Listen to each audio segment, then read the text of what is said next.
Good morning সবাইকে। আজকে শ্রাবণ মাসের তৃতীয় সোমবার।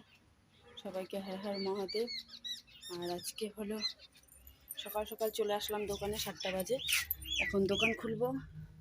আর আজকে একটু দোকানটা তাড়াতাড়ি বন্ধ করব, কারণ হলো আজকে যাচ্ছি হলো আমরা জল্পেশ মন্দির, বাবার মাথায় জল ঢালতে।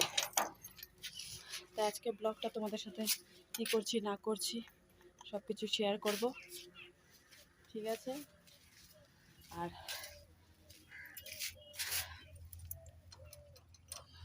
তোমরা কে কে হলো বাবার মাথায় জল ঢেলেছো,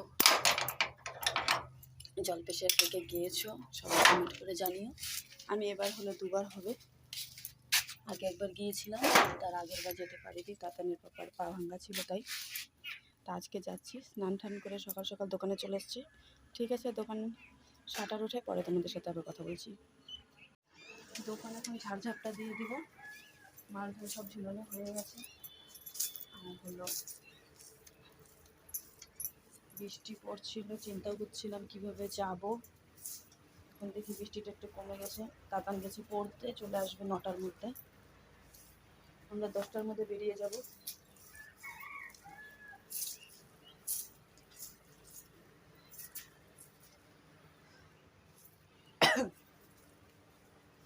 পুরো ঠান্ডা ঠান্ডা লাগছে। কালকে বার্থডে বাড়িতে গিয়েছিলাম, গিয়ে আস্তে আস্তে 1:30টা বেজে গেছে, শুতে শুতে 2:30টা বেজে গেছে।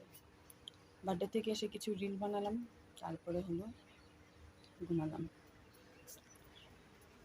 ঠিক আছে বন্ধুরা, আজকে তাহলে তোমাদের সাথে পরে কথা বলছি। যখন যাব তোমাদের সাথে আবার কথা বলবো। রেডি হয়ে গেছি বন্ধুরা, দেখো অরেঞ্জ কালারের শাড়ি পরেছি, রেডি হয়ে গেছি আমরা। এখন আমরা বেরোবো, চলো দেখতে থাকো কত মানুষ যাচ্ছি। আমিও জানি না কত মানুষ যাচ্ছি, যাওয়ার পরে বুঝে যাবে। বেরিয়ে পড়েছি আমরা, দেখো 3জন।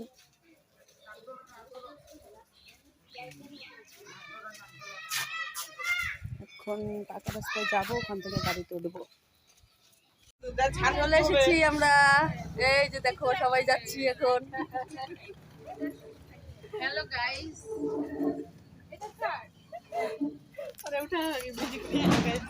না বলো, তোমাকে বলার জন্য বললাম।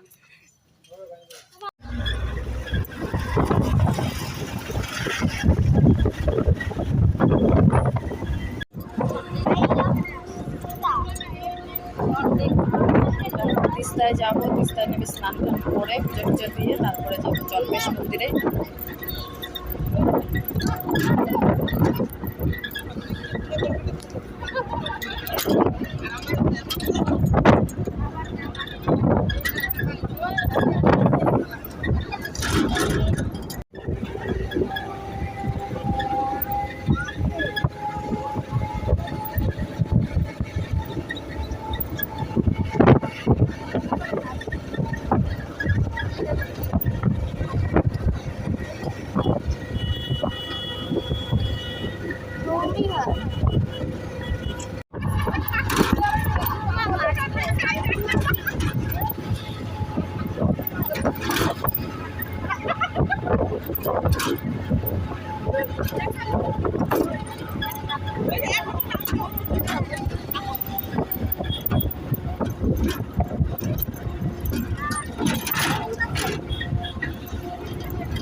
তিস্তায় নেমে পড়েছি, এখন হেঁটে হেঁটে যাচ্ছি তিস্তাটাই।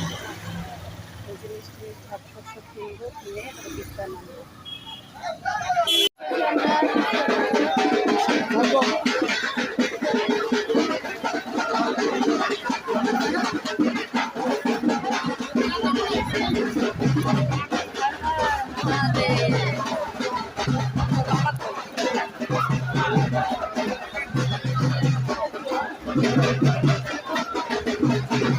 ঘাটে নামবো, থেকে বেরিয়ে জল্পেশের উদ্দেশ্যে রওনা দিলাম।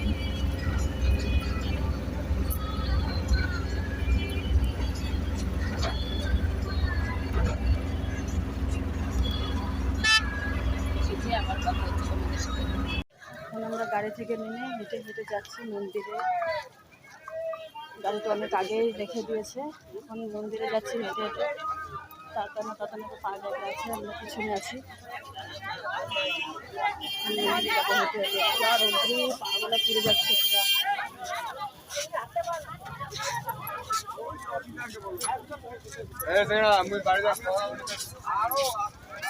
সেই পা পুড়ে যাচ্ছে তাতানো খালি পায়ে বলছে, পায়ে চলে যাচ্ছে, ঘর বসে যে ভাত করে তার পা পুড়ে যায়। তার জন্য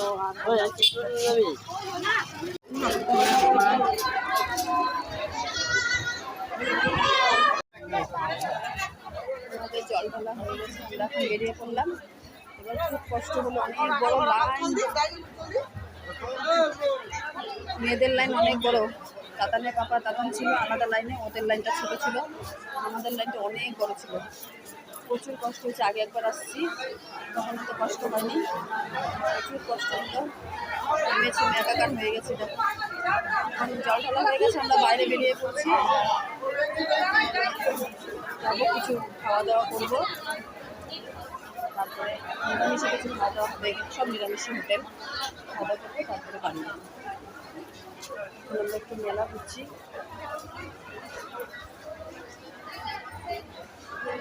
এই এরকম মেলা এইটুকু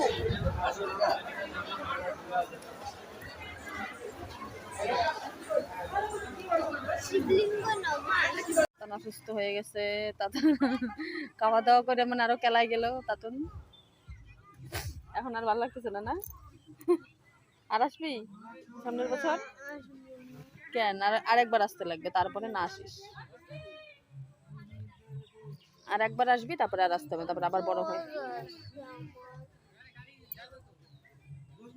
ভিজা গায়ে আসিস, তোর পরীক্ষা কয়দিন পর, আমি তোকে বললাম জামা কাপড় ছাইরে স্নান করিস। আমরা এখন বসে আছি, সবার অপেক্ষা করছি। আজকের দিনটা খুব ভালো কাটলো। আর হলো আজকে এইভাবে কোনোবারও জল ঢালিনি ভিতরে ঢুকে, একবার গিয়েছিলাম তখন চোঙে ঢালছিলাম, এবার একদম ভিতরে ঢুকে বলে খুব কষ্ট হয়েছে, অনেক বড় লাইন ধরে গিয়েছি। এখন খাওয়া দাওয়া করে আমরা পুরো ক্লান্ত হয়ে গেছি, তাহলে এখন আর মোবাইলেও চার্জ কম আছে। ঠিক আছে, তাহলে আজকের ব্লগটা এখানেই শেষ করলাম। তোমাদের কেমন লাগলো তোমরা কমেন্ট করে জানিও, আর ভিডিওটি ভালো লাগলে লাইক কমেন্ট শেয়ার করে দিও, চ্যানেলটিকে সাবস্ক্রাইব করে দিও।